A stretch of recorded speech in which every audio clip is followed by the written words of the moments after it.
For super license number 6, our first braking point is before we get to the orange barrier on the right hand side. For the next 3 corners, we need to make sure that we're abusing as much of the curbs as we possibly can. Be mindful of fully accelerating on the exit of a corner, as it's really easy to lose the back end of the car, as you can see here. And then we'll brake in about 50 metres before we get to the tunnel.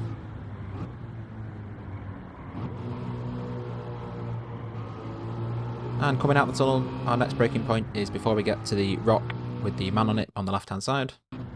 Again, we're braking, letting off and then turning. This will allow you to maximise your turning angle. And then we're braking just as the blue and white barriers on the left hand side finish.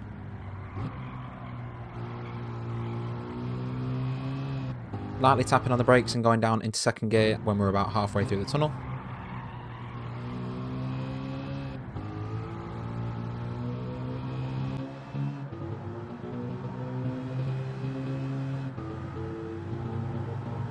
Our braking point for the back straight is the 2 trees on the right hand side, just before the picket fence starts.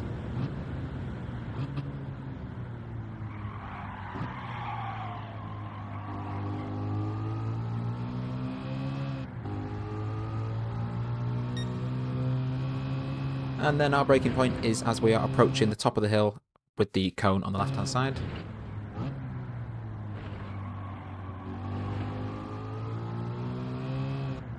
And then as we're going down the hill, we're braking just as the blue and white curbs on the right hand side appear. I turned in slightly too early here, which then in turn affected our exit, losing us a bit of time, but we still managed to stay ahead of our ghost.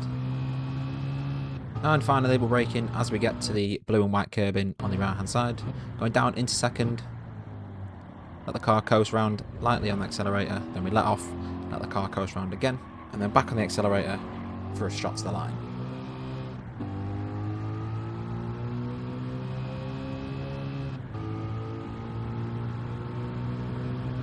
And I crossed the line doing a time of 2:09.2.